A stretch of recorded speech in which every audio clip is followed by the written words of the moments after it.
And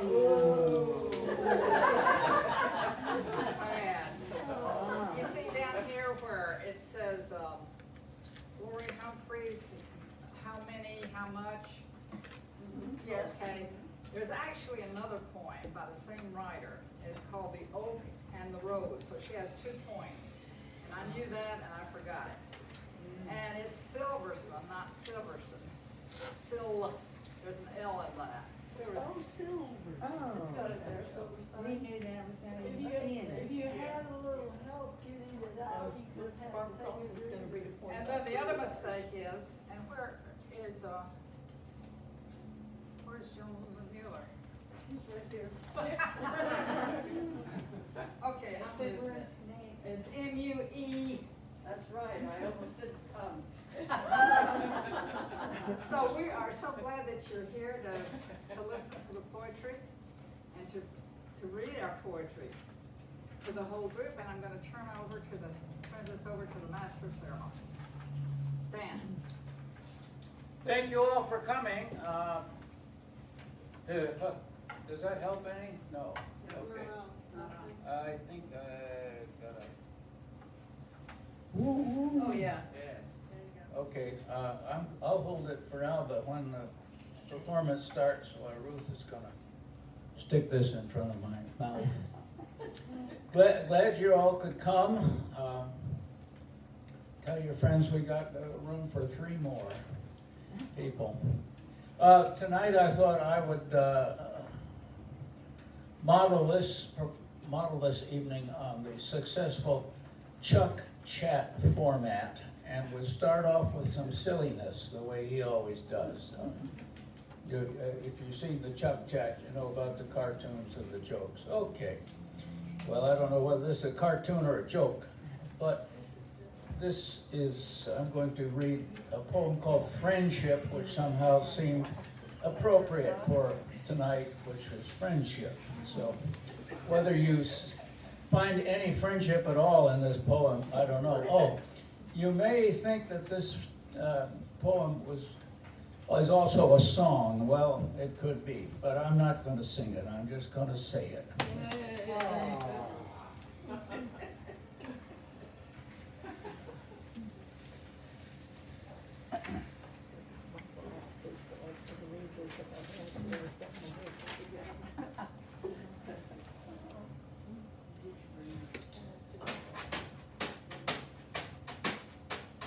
If you're ever in a jam, here I am. If you're ever in a mess, SOS. If you ever feel so happy you land in jail, I'm your bail. It's friendship, friendship, just a perfect blendship. When other friendships have been forgot, ours will soon be hot. A loddle, doddle, doddle, dig, dig, dig. But, wait, there's more. If you're ever down a well, ring my bell. If you're ever up a tree, phone to me, yes sirree. If you ever lose your teeth and you're out to dine, borrow mine. Friendship, friendship, just a perfect friendship. When other friendships have been forgot, ours will soon be great. A doddle, doddle, doddle, cluck, cluck, cluck. That's so good. A loddle, doddle, doddle, chuck, chuck, chuck. There's the chuck, yeah, okay. If they ever black your eyes, put me wise. If they ever cook your goose, turn me loose. If they ever put a bullet through your brain, I'll complain. Friendship, friendship, just a perfect blendship. When other friendships have been forget,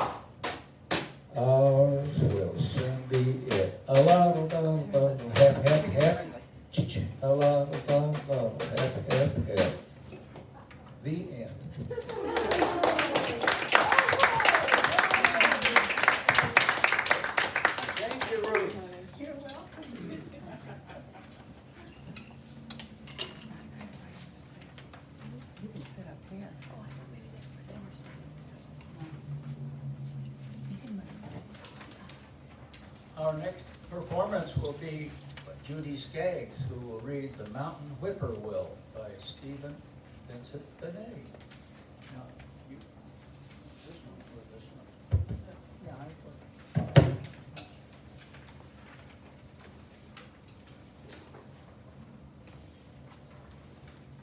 and I think we need to pray that she's gonna make it and not pass out in reading this, because it's very fast. It goes fast. Okay, are you ready?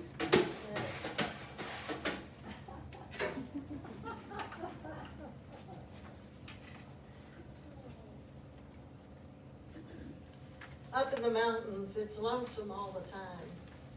Soft winds slewing through the sweet potato vine. Up in the mountains, it's lonesome for a child. Whippoorwill a-calling when the sap runs wild. Up in the mountains, mountains in the fog, everything's as lazy as an old hound dog. Born in the mountains, never raised a pet. Don't want nothing and never got it yet. Born in the mountains, lonesome born. Raised running ragged through the cockleburrs and corn. Never knew my pappy, maybe never should. Think he was a fiddle made of mountain laurelwood. Never had a mammy to teach me pretty please. Think she was a whippoorwill, a skittering through the trees. Never had a brother, nor a whole pair of pants. But when I start to fiddle, boy, you got to start to dance. Listen to my fiddle. Kingdom come, kingdom come. Hear the frogs a-chucking, jug-a-rum, jug-a-rum. Hear that mountain whippoorwill be lonesome in the air. And I'll tell you how I traveled to the Essex County Fair.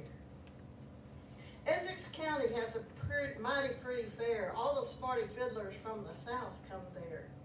Elbows flying as they rosin up their bow for the first prize contest in the Georgia Fiddler Show. Old Dan Whelan with whiskers in his ears, kingpin fiddler for nearly 20 years. Big Tom Sargent with his blue walleye, and little Jimmy Weezer that can make a fiddle cry. All sitting around spitting high and strutting proud. Listen, little whippoorwill, you better bug your eyes. Tuna, tuna, tuning while the judges told the crowd, them that gots the mostest claps would win the bestest prize. Everybody waiting for the first Tweedledee when in comes stumming a hillbilly me. Bowed right pretty to the judges and the rest, took a silver dollar from the hole inside my chest, plucked it on the table and said, there's my calling card, and anyone that bests me, man, you gotta fiddle hard. Oh, Dan Whelan, he was laughing fit to holler. Little Jimmy Weezer said, that's one dead dollar. Big Tom Sargent with a yeller toothy grin. But I tucked my little whippoorwill spang underneath my chin and petted and I tuned it till the judges said, begin. Big Tom Sargent was the first in line. He could fiddle all the bugs off a sweet potato vine. He could fiddle down a possum from a mile-high tree. He could fiddle up a whale from the bottom of the sea. You could hear hands spanking till they spanked each other raw when he finished variations on the turkey and the straw. Little Jimmy Weezer was the next to play. He could fiddle all night. He could fiddle all day. He could fiddle chills. He could fiddle fever. He could make a fiddle rustle like a lowland river. He could make a fiddle croon like a loving woman. And they clapped like thunder when he finished strumming. Then came the ruck of the bobtail fiddlers, the let's go easy, the fair to middlers. They got their claps and they lost their bicker and they all settled back for some more corn liquor. And the crowd was tired of their no-count squealing. When out in the center steps old Dan Whelan. He fiddled high and he fiddled low. Listen, little whippoorwill, you gotta spread your wings. He fiddled and fiddled with a cherrywood bow. Old Dan Whelan's got bee honey on his strings. He fiddled a wind by the lonesome moon. He fiddled a most almighty tune. He started fiddling like a ghost. He ended fiddling like a host. He fiddled north, he fiddled south, he fiddled the heart right out of your mouth. And he fiddled here, he fiddled there, he fiddled salvation everywhere. And when he finished, the crowd cut loose. Whippoorwill, there's rain on your breast. And I sat there wondering, what's the use? Whippoorwill, fly home to your nest. But I stood up pert, and I took my bow, and my fiddle went to my shoulder so. And there wasn't no crowd to get me phased, but I was alone when I was raised. Up in the mountains, so still it makes you scared, where God lies sleeping with his big white beard. And I heard the sound of the squirrel and the pine, and I heard the earth a-breathing till through the long nighttime. They fiddled the rose and they fiddled the thorn, but they hadn't fiddled the mountain corn. They fiddled sinful and fiddled moral, but they hadn't fiddled the brushwood laurel. They fiddled loud and they fiddled still, but they hadn't fiddled the whippoorwill. I started off with a dum-diddy-dum. Oh, hell's broke loose in Georgia. It's got cabbage growing on a big elm stump. Whippoorwill, you're singing now. My mother was a whippoorwill pert. My father, he was lazy. But I'm hell broke loose in a new store shirt to fiddle all Georgia crazy. Swing your partners up and down the middle. Sashay now. Oh, listen to that fiddle. Flapjacks flipping on a red hot griddle. And hell's broke loose, hell's broke loose. Fire in the mountains, snakes in the grass. Satan's here a while, oh Lordy, let him pass. Go down, Moses, set my people free. Pop goes a weasel through the old Red Sea. Jonah sitting on a hickory bough. Up jumps a whale, now where's your prophet now? Rabbit in a pea patch, possum in the pot. Try and stop my fiddle, now my fiddle's getting hot. Whippoorwill singing through the mountain hush. Whippoorwill shouting from the burning bush. Whippoorwill crying at the stable door. Sing tonight as you've never sung before. Hell's broke loose like a stomping mountain shoat. Sing till you bust the gold in your throat. Hell's broke loose for 40 miles around. Bound to stop your music if you don't sing it down. Sing on the mountain, little whippoorwill. Sing to the valleys and slap them with the hill. For I'm strutting high as an eagle's quill. And hell's broke loose, hell's broke loose, hell's broke loose in Georgia. There wasn't a sound when I stopped blowing. Whippoorwill, you can sing no more. But somewhere or another the dawn was growing. Oh, mountain whippoorwill. And I thought, I fiddled all night and lost. You're a good hillbilly, and you've been bossed. So I went to congratulate old man Dan, but he put his fiddle into my hand, and that's what noise in the ground.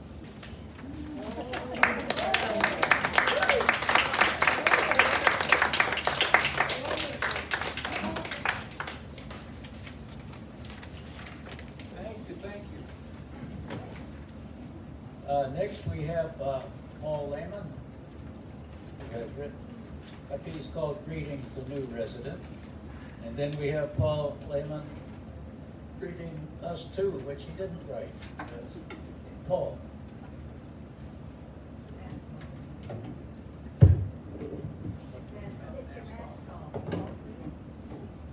Right. Oh, that's Paul. Naked.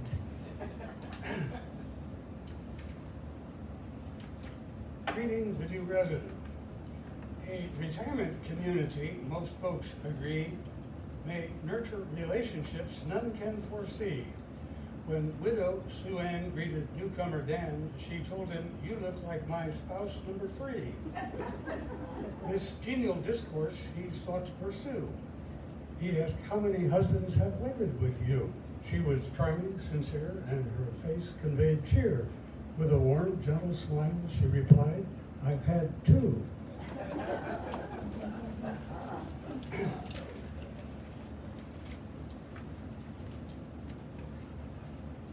also called Us Too by A.A. Milne. Wherever I am, there's always Pooh. There's always Pooh and me. Whatever I do, he wants to do. Where are you going today? Says Pooh. Well, that's very odd, because I was too. Let's go together, says Pooh. Says he. Let's go together, says Pooh. What's twice 11? I said to Pooh. Twice what? Said Pooh to me. I think it ought to be 22. Just what I think myself, said Pooh. It wasn't an easy sum to do, but that's what it is, said Pooh. Said he. That's what it is, said Pooh. Let's look for dragons, I said to Pooh. Yes, let's, said Pooh to me. Yes, those are dragons, all right, said Pooh. As soon as I saw their beaks, I knew that's what they are, says Pooh. Said he. That's what they are, said Pooh. Let's frighten the dragons, I said to Pooh. That's right, said Pooh to me. I'm not afraid, I said to Pooh, and I held his paw and I shouted, boo, silly old dragons, and off they flew. I wasn't afraid, said Pooh. Said he. I'm never afraid with you. So wherever I am, there's always Pooh. There's always Pooh and me. What would I do, I said to Pooh, if it wasn't for you? Pooh said, true. It isn't much fun for one, but two can stick together, says Pooh. Says he. That's how it is, says Pooh.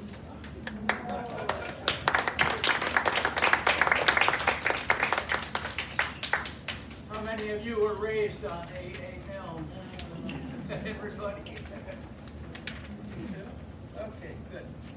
Next is Molly Bean, who's going to, I don't know if I can say this, taking off Emily Dickinson's clothes by Billy Collins. Molly.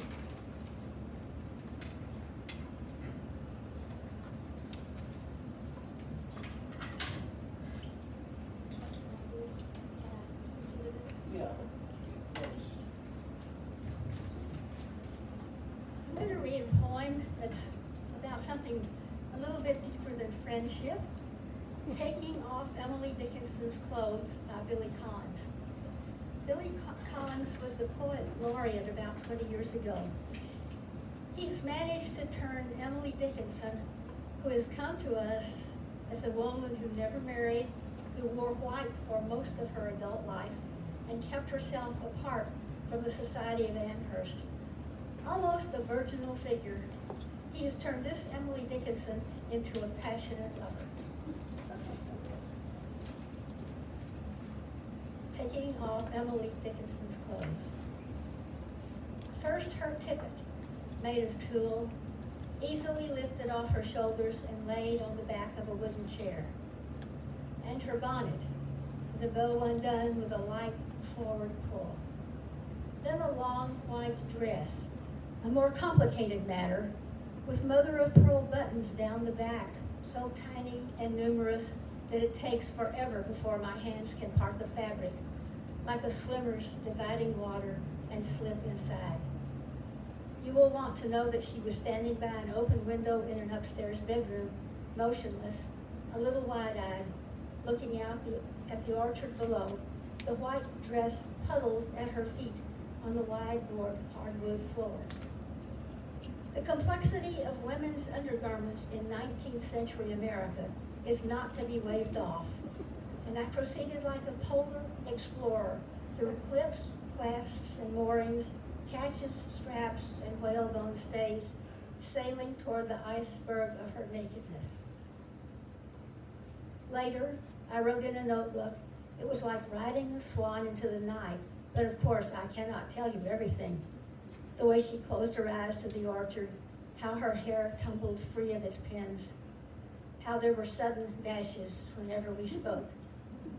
What I can tell you is it was terribly quiet in Amherst that Sabbath afternoon, nothing but a carriage passing the house, a fly buzzing in a window pane. So I could plainly hear her inhale, when I undid the very top hook and eye fastener of her corset, and I could hear her sigh when finally it was unloosed, the way some readers sigh when they realize that hope has feathers, that reason is a plank, that life is a loaded gun that looks right at you with a yellow eye.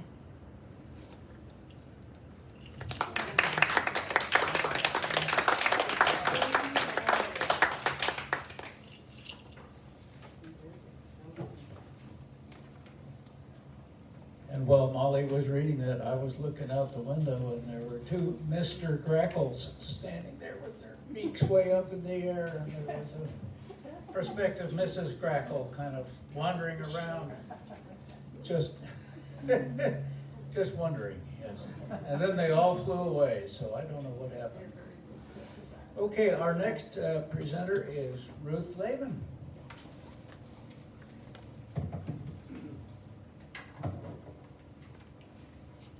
My poem on the subject of friendship comes from 19 Varieties of Gazelle, a book of poems of the Middle East by Naomi Shahab Nye. Nye wrote the poems in the aftermath of the 9/11 attacks on the World Trade Center and the Pentagon. Nye was born to a Palestinian father, an American mother, and grew up in St. Louis, Jerusalem, and San Antonio. She's been affiliated with the Mishner Center for Writers at the University of Texas at Austin for 20 years, and also poetry editor at the Texas Observer for 20 years. Nye is a professor of creative writing and poetry at Texas State University, and she lives in San Antonio. Nye says that hospitality and generosity are the true calling cards of the Middle East. And Paul and I concur. We lived in the Middle East from 1955 to 1957. Here is red brocade. The Arabs used to say, when a stranger appears at your door, feed him for 3 days before asking who he is, where he comes from, where he's headed. That way he'll have the strength enough to answer. Or by then you'll be such good friends you don't care. Let's go back to that. Rice, pine nuts. Here, take the red brocade pillow. My child will serve water to your horse. No, I was not busy when you came. I was not preparing to be busy. That's the armor everyone puts on to pretend they had a purpose in the world. I refuse to be claimed. Your plate is waiting. We will snip fresh mint for your tea.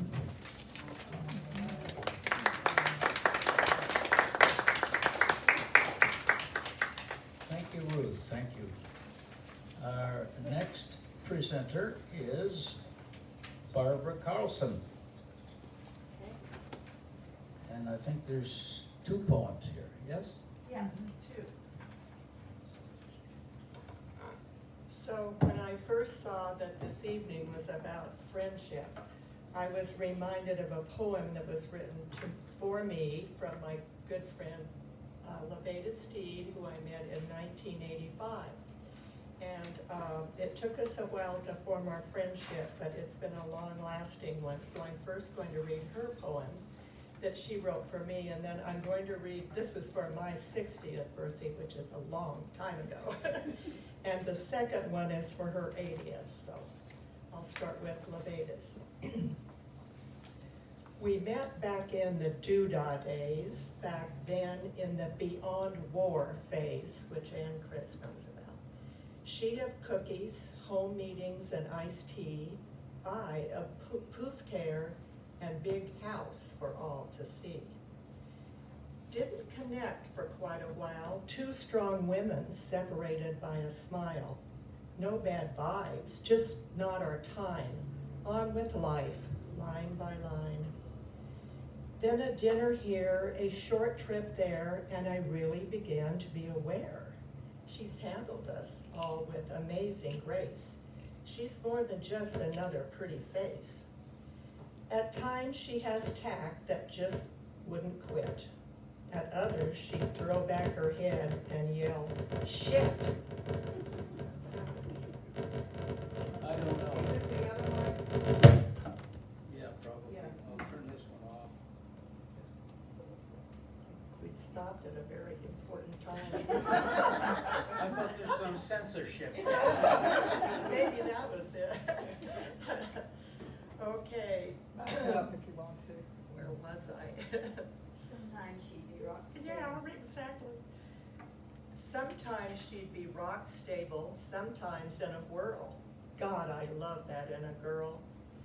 She seemed there for you for both laughter and tears. No wonder her friends go back 20 years. So I edged toward this woman I so admire.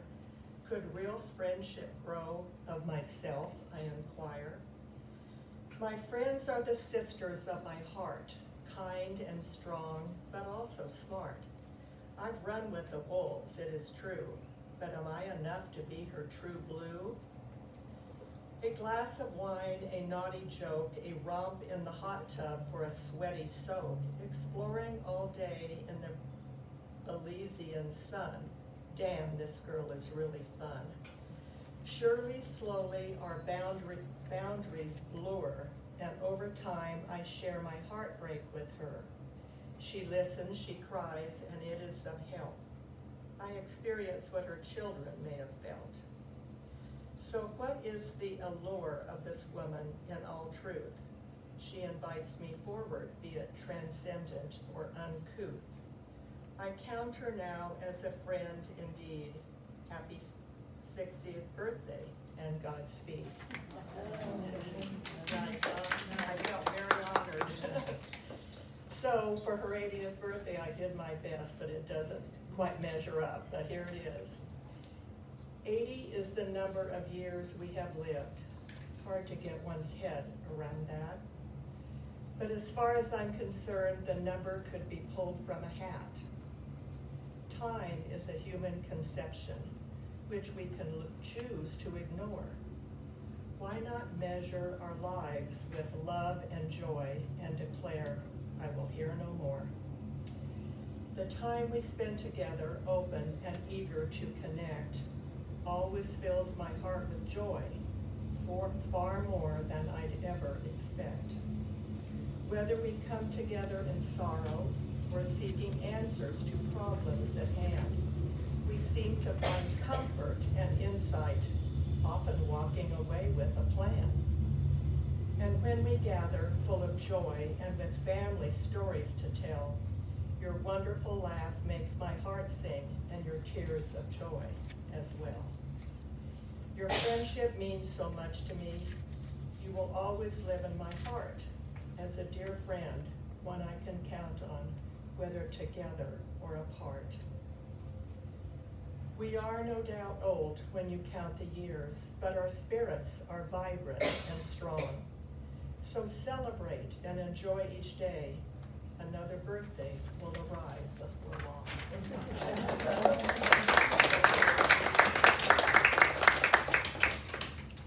Thank Did you. you write these ones? I wrote the second one. Yeah.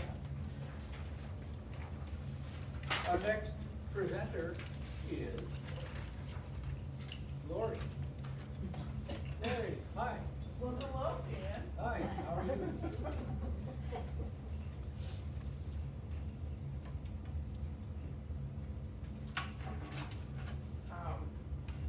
Friendship is an interesting concept, I think. Can you hear me? I have such a loud voice usually, you don't need. Okay. Is it good? Okay. It's interesting to me that some of the best poems about friendship are written by children's poets. They kind of capture something that I think we, as adults, either forget or haven't thought about in a long time. It's a wonderful clarity about needing somebody. So mine's Shel Silverstein, who wrote Where the Sidewalk Ends, a whole bunch of children's poems. They're really quite lovely. He's right up there with Robert Louis Stevenson, I think. How many, how much? How many slams in an old screen door? Depends how loud you shut it. How many slices in a bread depends how thin you cut it. How much good inside a day depends how good you live in. How much love inside a friend depends how much you give them. The second one is the oak and the rose, and I think he talks about an aspect of friendship that's somewhat uncomfortable, and that is friends we lose over time. I'm sure for everyone in this room, you can think of a friend you knew, who you loved, spent a lot of time with, and you don't see anymore. I think that's probably one of the attractions of funerals. People come when you die. The oak and the rose. An oak tree and a rose bush, An oak tree and a rose bush grew young and green together, talking the talk of growing things, wind and water and weather. And while the rose bush sweetly bloomed, the oak tree grew so high that now it spoke of newer things, eagles, mountain peaks, and sky. I guess you think you're pretty great, the rose was heard to cry, screaming as loud as it possibly could to the treetop in the sky. And you have no time for flower talk now that you've grown so tall. It's not so much that I've grown, said the tree. It's just that you've stayed so small. A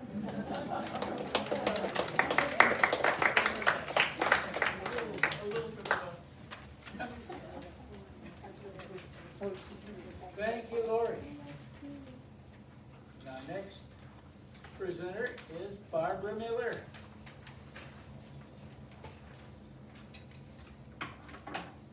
This isn't about friendship, but it points to friendship. Alone by Maya Angelou. Lying, thinking last night how to find my soul alone, where water is not thirsty and bread loaf is not stone. I came up with one thing, and I don't believe I'm wrong, that nobody, but nobody, can make it out here alone. Alone, all alone. Nobody, but nobody can make it out here alone. There's some millionaires with money they can't use. Their wives run around like banshees. Their children sing the blues. They've got expensive doctors to cure their hearts of stone, but nobody, nobody can make it out here alone. Alone, all alone. Nobody, but nobody can make it out here alone. Now, if you listen closely, I'll tell you what I know. Storm clouds are gathering, the wind is gonna blow. The race of man is suffering, and I can hear the moan. 'Cause nobody, but nobody, can make it out here alone. Alone. All alone. Nobody, but nobody, can make it out here alone.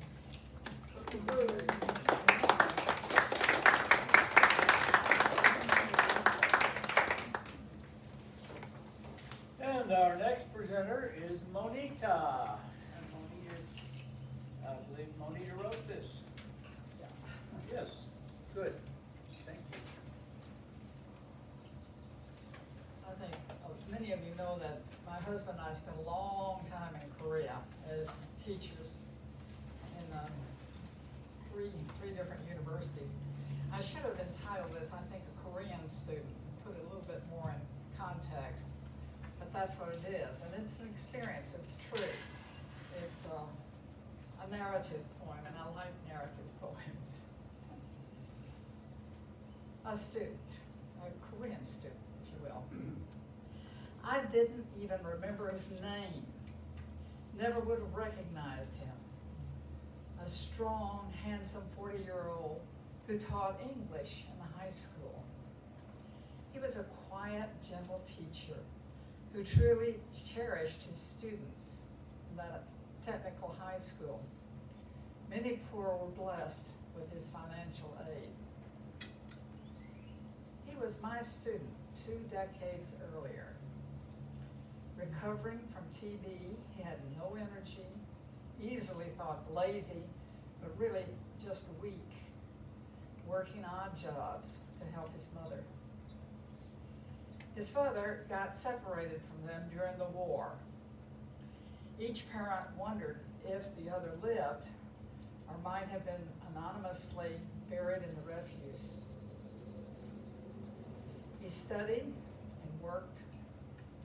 His mother grieved and worried and often begged. She would come silent for many minutes, seeking courage to ask one more time. How hopeless, I thought. They cannot last. A blanket for cold nights, a little cash, a part-time garden upkeep job was all I could offer. Too many other poor. And this, well, the parents did find each other, I found out. He told me, this was many, many years later. And he also did spend his money, a lot of his money, to help poor students. And poor students were in the technical schools. So,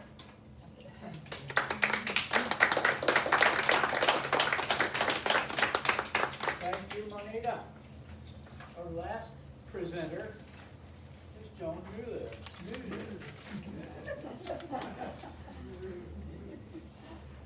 it's not my name. It's his fault. Did you bring your own lap tonight?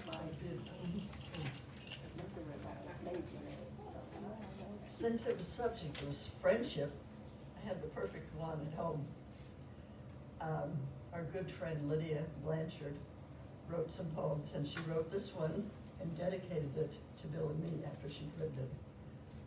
She said, it's Love's Progress. Love's progress is different from mine, and both are different from this poem. But the spirit in this poem endures in our long loves. Here's a story. A young girl imagined what young love might be like, but discovers that in reality, the right person for love is hard to find. Nevertheless, she falls in love at the culturally appropriate time and marries, only to discover that love is more complicated than she realized. Later in life, she contemplates with some misgivings the possibility of a second marriage and discovered that yes, there is old love. And it's in sections, and you'll see that they sort of feed each other. My heart is a spring bouquet blooming for you today, a tulip laced crimson and white, an iris splashed purple with gold, a daffodil washed by the sun. My heart blossoms for you today, my heart pounds, drum beat by beat, in rhythm with you, my sweet. Let us dance, my love, romance, my love, round and round, my love, off the ground, my love, I cannot still my feet. My heart is a purple plum, a pomegranate oozing ruby juice, an apple from the garden of Eve. Oh, I offer you these fruits of love on a gleaming golden plate, and yes, I send this poem to say that my heart is yours, yes, yours today. When love calls, we may not hear its cry. Perhaps its voice travels some unknown way. Perhaps it's too faint or too shy, or comes the wrong time or on the wrong day. When love calls, we may fear being hurt again, or perhaps we don't hear love's possibilities, or more simply feel too fat or too thin, or worse. We may act irresponsibly, or perhaps it's a feeling of too young or too old. At your age, we hear others say, you're perfectly happy alone, we're told, and truth be told, we're happy, at least for today. So many reasons we may miss love's call. What a miracle we find love at all. We were friends throughout college, but it took the whole last year to realize I had fallen in love. When did I know? Sitting together over a book, listening to David play the French horn, watching your fingers move on the clarinet. How do we know where love is born? Was it walking down State Street on our way to class when you took my elbow at the curb? Whenever, wherever it was.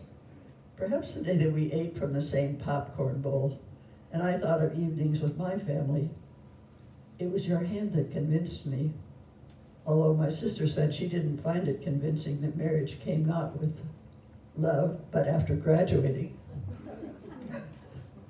At last, I thought it was love. We believed together in diamond rings and marriages forever, in romantic dinners, candle-lighted yellow tulips, wine, gold-rimmed wedding plate.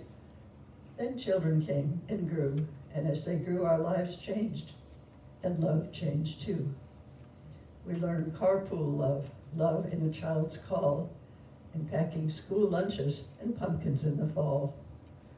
We learned love in high school football. Then, as college neared, in talks with children's friends, we found a little time for romance, a little here and there. But romantic love suffered from life's wear and tear. Love once meant wedding gifts, poems, you are mine. Love in middle age meant hope. We needed the gift of time. 50 years have passed since my first wedding. The last 14 years I lived alone. I loved my house, I loved my neighbors, but then we met. And you were there one night on the phone. Truth be told, I foresaw problems at the start before I was awake, before my morning walk, before my morning coffee, another person with me in my house, expecting me to talk. And I think you had concerns as well. Could you eat mushrooms in your salad, switch to French bread, continue reading poems in progress? No, I was blue while you were red. We still talked marriage, but would it end in tatters? We laughed. Old enough to know what matters.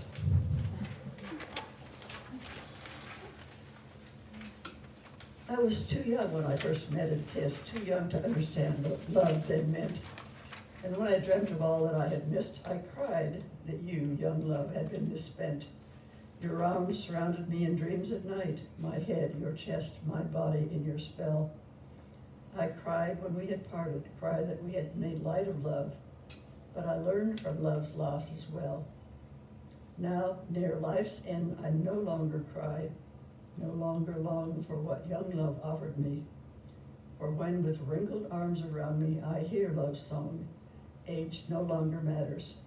I know young love again. Your joys, young love, have flown away, but from their flight I learned to love, to live again, to reach into the night.